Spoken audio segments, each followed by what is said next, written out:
আসসালামু আলাইকুম। আপনারা সবাই কেমন আছেন? আশা করি ভালো আছেন। Outsourcing BD help digital marketing এজেন্সির পক্ষ থেকে গ্রাফিক ডিজাইনের বেসিক টু অ্যাডভান্স কোর্সের ধারাবাহিক পর্বের 15তম পর্বে আপনাদেরকে স্বাগতম। আজকে আমরা গ্রাফিক ডিজাইনের 15তম পর্ব নিয়ে শুরু করতে যাচ্ছি আজকে আমাদের ক্লাস।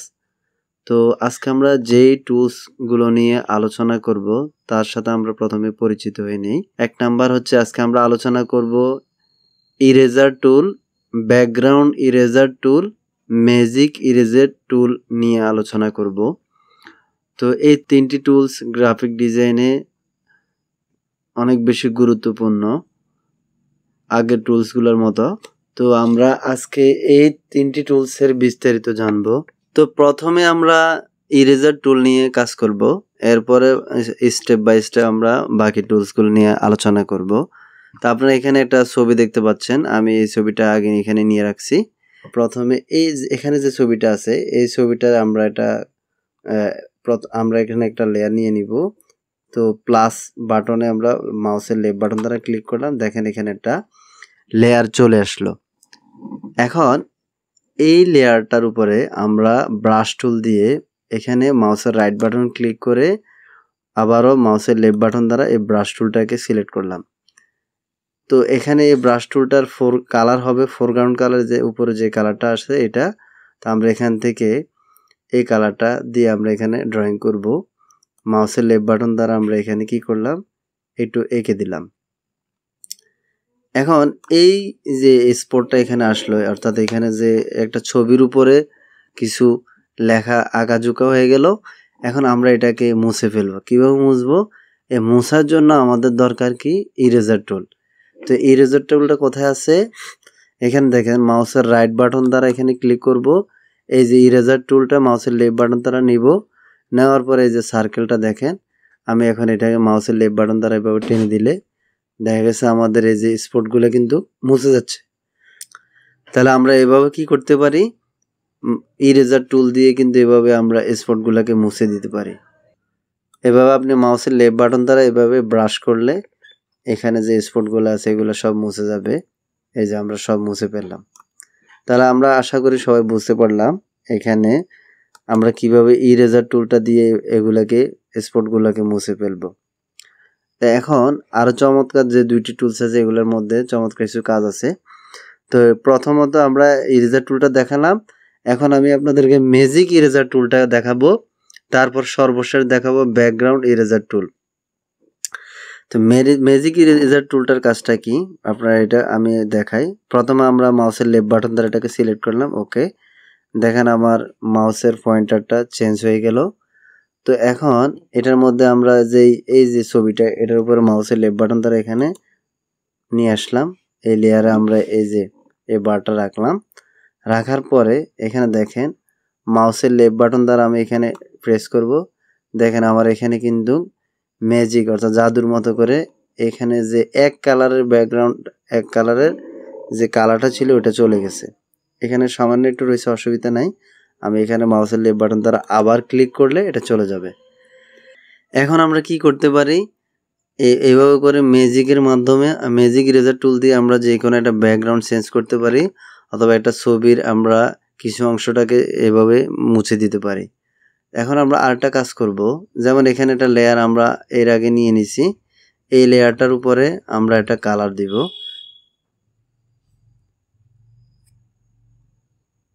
তো কালারটা কি দিতে পারি আমরা, ব্লু কালারটা দিব। তো ব্লু কালারটা দেওয়ার জন্য কিবোর্ডের ব্যাক স্পেস প্রেস করবেন। দেখেন এই ব্লু কালারটা চলে আসছে, কিন্তু ছবিটা দেখা যাচ্ছে না।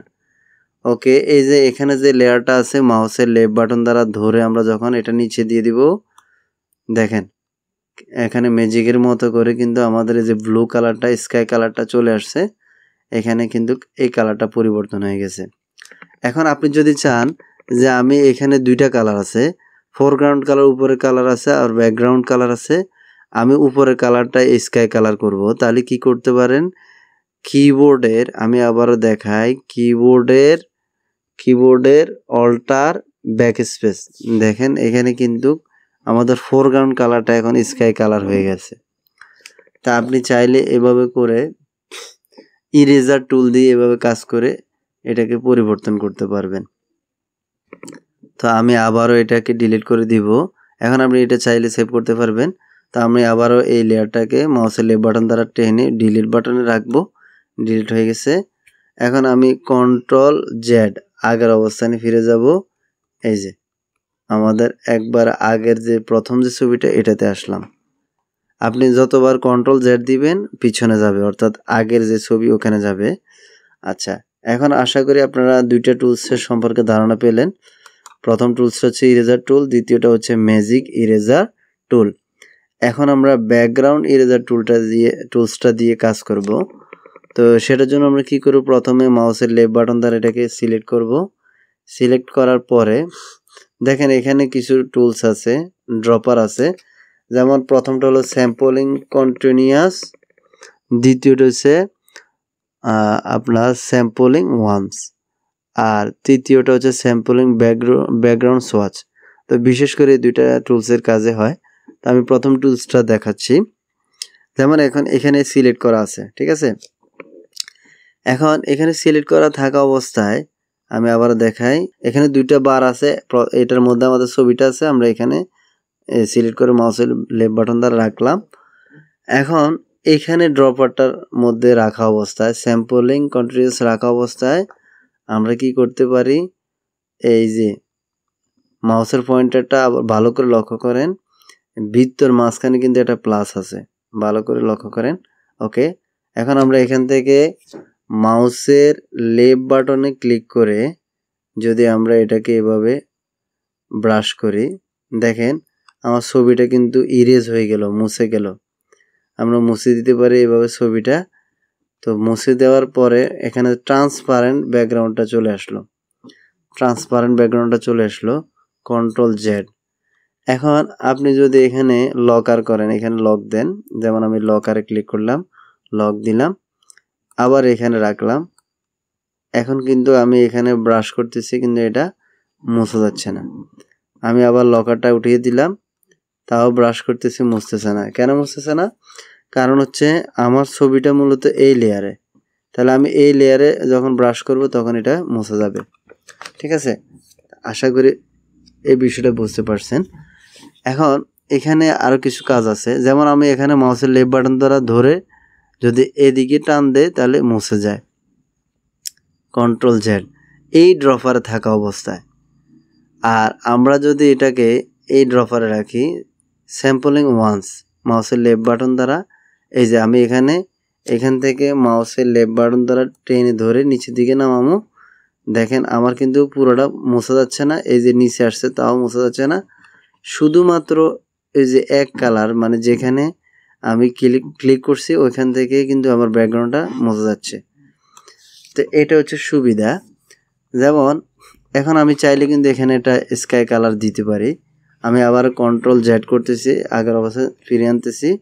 দেখেন আমি যদি এখানে ক্লিক করি মাউসের লেফট বাটন দ্বারা, আপনি কিন্তু এটা ছাড়তে পারবেন না। এই ক্লিক থাকা অবস্থা আপনি উপরে নিচে ব্রাশ করবেন, ঠিক আপনার সিলেক্ট যে কালারটা ওই কালারটা ও ইরেজ করবে, মুছে দিবে, অন্য কোনো কালার সে মুছবে না। আর যদি আপনি এই এই আই ড্রপারে রাখেন, তাহলে আপনি এখানে সিলেক্ট করলে অথবা আপনি যেদিকে ব্রাশটাকে প্লাস চিহ্নটাকে নেবেন ওইখানে মুছে দিবেন। এখন আমরা চাইলে কি করতে পারি, এখানে একটা লেয়ারে আমরা এখানে কালার দিতে পারি। কিবোর্ড অল্টার ব্যাক স্পেস দিলে এই কালারটাকে আমরা আবার এখান থেকে মাউসের লেফট বাটন দ্বারা টেনে নিচে রাখবো, দেখেন এখানে কিন্তু কালারটা চলে আসছে। অথবা আমি যদি ব্যাকগ্রাউন্ড কালারটা দিতে চাই, তাহলে কন্ট্রোল ব্যাক স্পেস মাউসের লেফট বাটন, দেখেন এখানে কিন্তু এই কালারটা চলে আসছে। তো আশা করি আপনারা বুঝতে পারছেন, এখানে তিনটি টুলস সম্পর্কে ধারণা নিতে পারছেন, ইরেজার টুল, ব্যাকগ্রাউন্ড ইরেজার টুল, ম্যাজিক ইরেজার টুল। আমরা এগুলো ব্যবহার করে কিভাবে কাজ করতে পারি। তো সবাইকে ভিডিওটি শুরু থেকে শেষ পর্যন্ত দেখার জন্য ধন্যবাদ। যারা এখন আমাদের চ্যানেলটি সাবস্ক্রাইব করেননি, আপনি যদি আমাদের চ্যানেলটি সাবস্ক্রাইব করে পাশে থাকা বেল বাটনটি ক্লিক করে রাখেন, তাহলে আপনি আমাদের নিয়মিত গ্রাফিক ডিজাইনের ভিডিও টিউটোরিয়ালগুলো পেয়ে যাবেন যখন আমরা ইউটিউবে আপলোড করব, অটোমেটিক আপনার এখানে নোটিফিকেশন যাবে। তো পরবর্তী ভিডিও দেখার জন্য আমন্ত্রণ রইল। সে পর্যন্ত সবাই ভালো থাকবেন, সুস্থ থাকবেন। দেখা হবে পরবর্তী ভিডিওতে। আল্লাহ হাফেজ।